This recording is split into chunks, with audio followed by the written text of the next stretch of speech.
और मुझे लगता है कि जिस रफ्तार में ब्राह्मणवादी परंपरा है उसको ख़त्म होने में 100 वर्ष और लगेगा।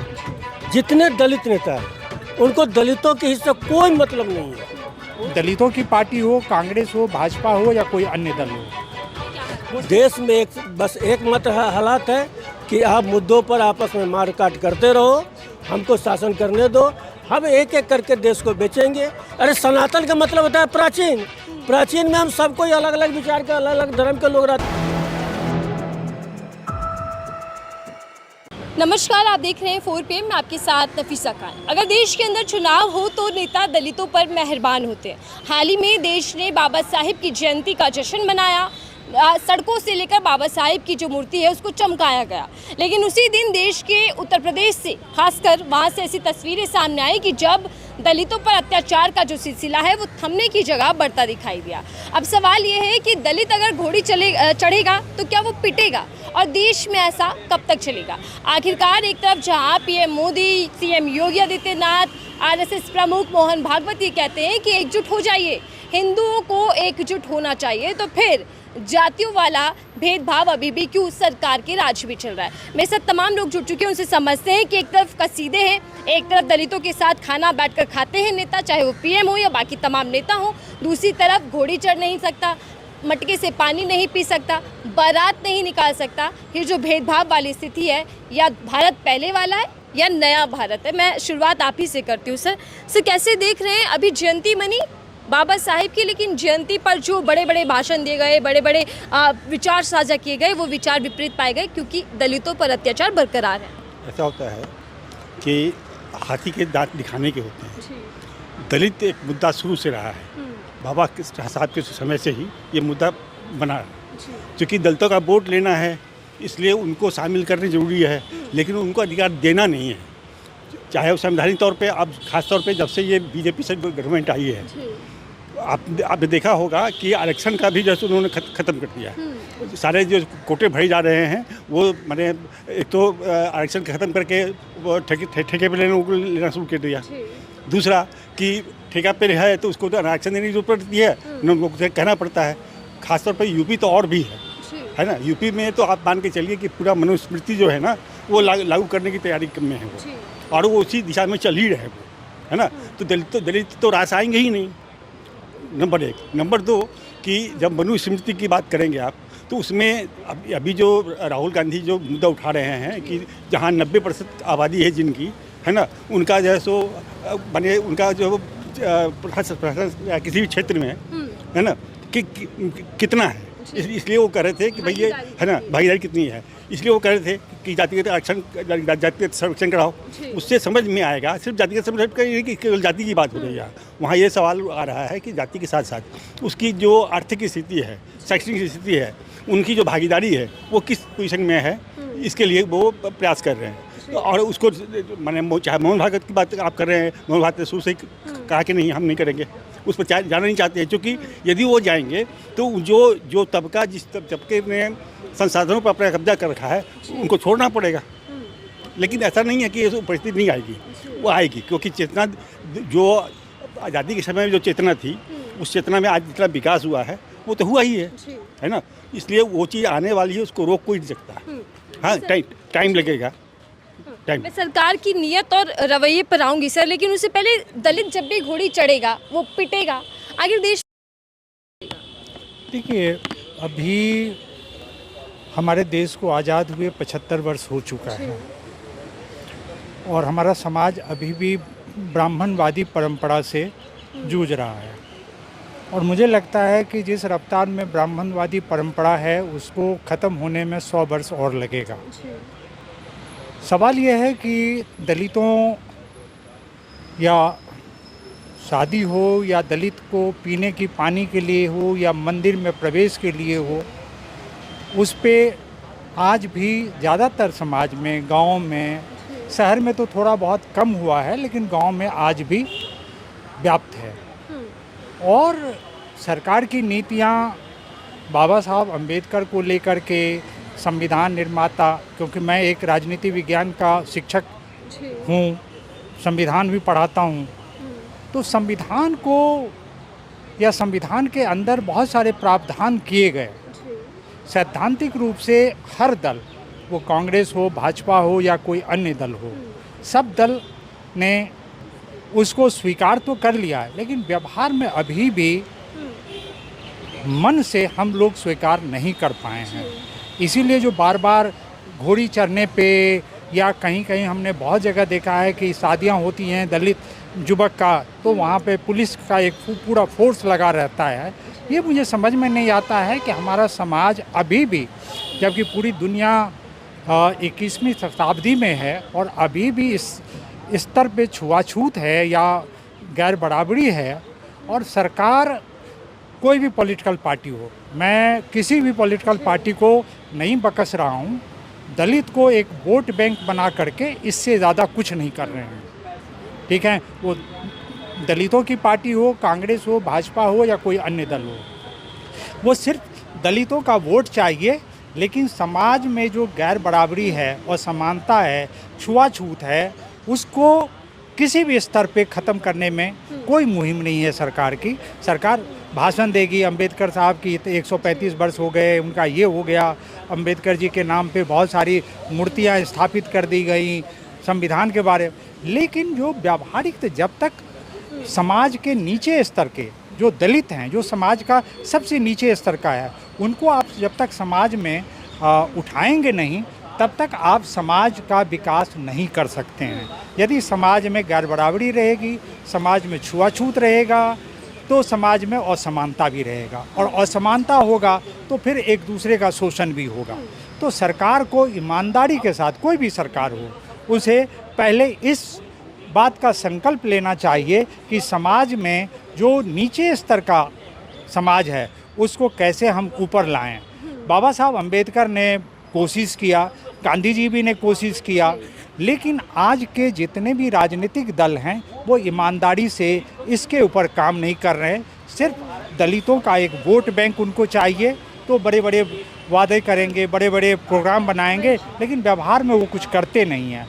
तो मुझे तो लग रहा है कि 75 वर्ष हुआ है, और यदि यही रफ्तार रहा तो अगला 75 वर्ष हमें और इंतजार करना पड़ेगा। आपने कहा कि वोट चाहिए तो दलितों के लिए बड़े बड़े जो प्यार है उमड़ आता है नेताओं का। सर, हम देखते हैं कि तमाम नेता दलितों के घर जाकर खाना खाते दिखाई देते हैं, थालियों में उनकी खाना खाते हैं, लेकिन दलित कहीं और जाकर घोड़ी नहीं चढ़ सकता। ये पैमाना सरकार सेट करे या आम जनता? देखिए, मैं आपको बताऊं कि डॉक्टर लोहिया ने रोटी और बेटी का सवाल उठाया। रोटी, हम साथ में खाना खाएं, और बेटी का मतलब है कि जब तक एक दूसरे जाति के बीच में विवाह शादी नहीं होगा, तब तक हम जातिवाद को ख़त्म नहीं कर सकते हैं।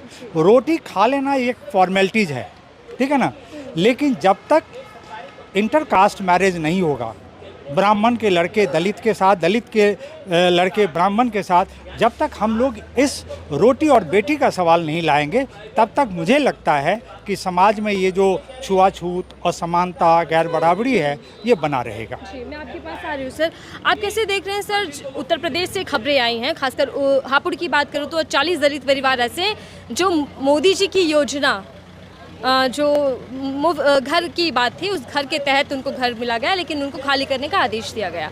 ऐसे ही रामपुर से खबर आती है दलित बच्ची के साथ दुष्कर्म होता है, और यूपी के दूसरे इलाके से भी खबर आती है कि घोड़ी चढ़ा व्यक्ति तो उसे पीटा गया, बवाल हो गया।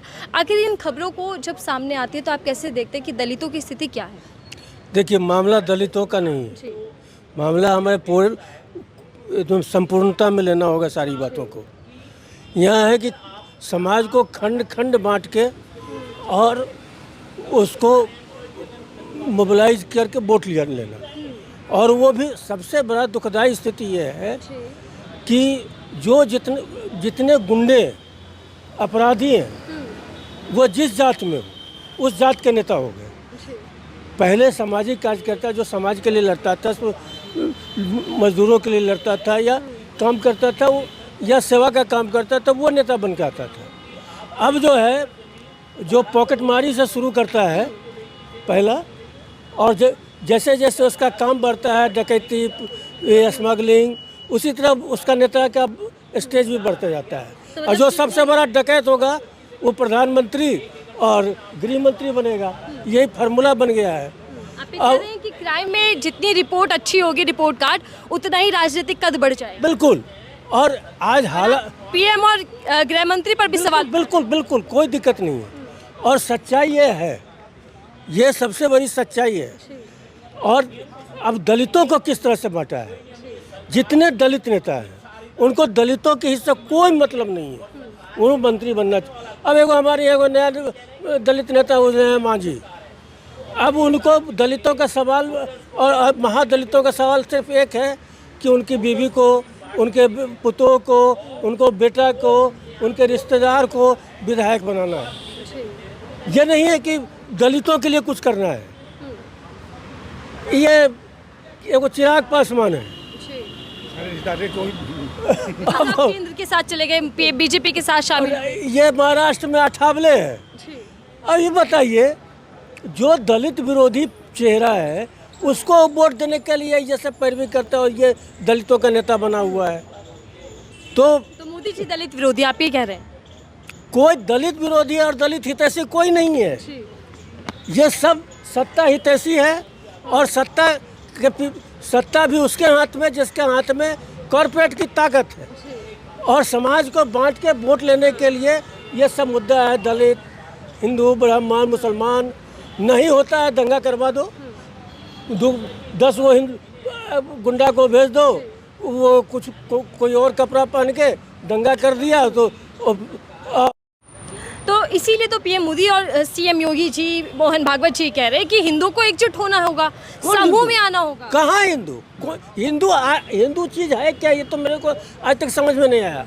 हिंदू तो गाली कहते हैं। हिंदू राष्ट्र पर सर लड़ाई चल रही है। अब ये मूर्खों को कैसे समझावे? हिंदू शब्द किस शास्त्र में, किस सत्य में? आजकल जब इस पर प्रतिवाद होने लगा है तो नया शब्द चुन लिया है, सनातन। अरे सनातन का मतलब होता है प्राचीन। प्राचीन में हम सब कोई अलग अलग विचार के, अलग अलग धर्म के लोग रहते थे। गाय काटने वाला भी, गाय खाने वाला भी, शाकाहारी भी, सब साथ रहता था। तो प्राचीन में तो सब परंपरा आया है। अब हम क्या फिर वो आदिम दलित में जा रहे हैं क्या? अच्छा, मोदी सरकार में क्या चल रहा है सर? देश में क्या हालात? देश में बस एक मत हालात है कि आप मुद्दों पर आपस में मार काट करते रहो, हमको शासन करने दो, हम एक एक करके देश को बेचेंगे। और ठीक वही हो रहा है जो मीर जाफर ने किया जब ईस्ट इंडिया कंपनी आया था, और मीर जाफर के माध्यम से जो काम इस देश में हुआ था, वो काम आज अडानी अंबानी, यूँ कहें WTO, हम अडानी अंबानी तो भी मोहरा है, मूल है WTO नरेंद्र मोदी के माध्यम से कर रहा है। वो एकदम मीर जाफर की पूरी भूमिका है। सीधे संपत्ति को, पब्लिक संपत्ति को लेना, देसी उत्पाद को धराश करना, बाहरी को लाना। अब टेस्ला का हो गया 101% से 25% पर आ गया, 24% आ गया ना करीब। ठीक है सर, क्या दलितों का विकास सिर्फ और सिर्फ वोट पाने तक रह गया, सीमित हो चुका है? देखिए, एक समाज में एक बड़ा बदलाव तो हो रहा है, पूरी दुनिया में हो रहा है, और उसका प्रभाव दलित के ऊपर भी निश्चित रूप से पड़ रहा है। दलित में भी विकास की प्रक्रिया है, लेकिन जिस रफ्तार में दलितों का विकास होना चाहिए वो नहीं हो पा रहा है। और मैंने आपको कहा ना कि यदि सिर्फ दलित को एक वोट बैंक के रूप में आप प्रयोग करेंगे तो समाज में हमें अभी 75 वर्ष हुआ है, हमें अगले 75 वर्ष का इंतज़ार करना पड़ेगा। यदि समाज में आप गैर बराबरी, असमानता, छुआछूत करना चाहते हैं तो जो सबसे नीचे तबके का है, जिसको हम दलित कहते हैं, उनको फ्रंट पे लाना पड़ेगा, उनका विकास करना पड़ेगा, समाज के अंदर छुआछूत ख़त्म करना पड़ेगा, गैर बराबरी ख़त्म करनी पड़ेगी, और समाज में इस तरह की जो स्वरूप है उसमें आपको बदलाव लाना पड़ेगा, तभी दलितों का विकास होगा। सिर्फ वोट बैंक के रूप में आप दलितों का प्रयोग करेंगे तो कभी भी दलित का विकास नहीं हो पाएगा। सर, क्या मौजूदा समय में जो दलितों के साथ असमानता का पैमाना है वो बढ़ चुका है? बढ़ा तो है, बढ़ा इस समय कि पहले सामाजिक तौर पे था कि सामाजिक स्तर पे उनके साथ भेदभाव था। अब वो लगभग जो है ना, उनको एक तरह से बिल्कुल, मैंने एक्चुअली क्या होता है ना कि ये जो समय है, अभी जो समय देख रहे हैं वो विखंडन का दौर है ना। हर चीज़ को तोड़ो, हिंदू है, एक तरफ कहे नारा लगाएंगे कि हिंदू हिंदू हिंदू को एक साथ होना चाहिए। हिंदू है कौन? सवाल ये है कि हिंदू नाम की चीज़ आपके धार्मिक ग्रंथ में ही नहीं है, कहीं नहीं है धार्मिक ग्रंथ में। और सनातन शब्द जो ले रहे हैं वो बौद्ध का है। सनातन भी हिंदू धर्म का नहीं है, बौद्ध का है वो, है ना। इसलिए इस माने अम्बेडकर साहब ने बहुत प्रयास किया अपने समय में कि हम दलितों को कोशिश की, राजनीतिक तौर पर उनको आरक्षण दिया, सुविधाएं दी, लेकिन उसको ख़त्म करने के लिए एक नया सगोफा ये ले लिया कि भैया आरक्षण को ख़त्म करना है तो इसके लिए जैसे नौकरी में आप ओपन खोल दो, जो देना ही नहीं पड़े, और मजबूर होकर के उनको बौद्ध धर्म स्वीकार करना पड़ा। धन्यवाद सर हमें समय देने के लिए। जहाँ एक तरफ केंद्र सरकार का नारा है कि सबका विश्वास, सबका प्रयास, सबका विकास, लेकिन वहाँ जातियों के नाम पर खासकर दलित समाज पर जो अत्याचार देखने को मिल रहा है, जिस तरीके के भेदभाव उनके साथ लगातार खबरों के माध्यम से जानकारी मिलती है, उसे देखकर सुनकर ज़रूर ये मन में ख्याल आता होगा कि आखिर देश किस दिशा में बढ़ रहा है कि वहाँ जहाँ विकसित भारत का नारा है वहीं अभी भी जातियों के नाम पर भेदभाव जारी है। आपकी इस रिपोर्ट को लेकर क्या राय जरूर साझा कीजिएगा। देखते रहिए 4 PM। मैं थी आपके साथ नफीसा खान।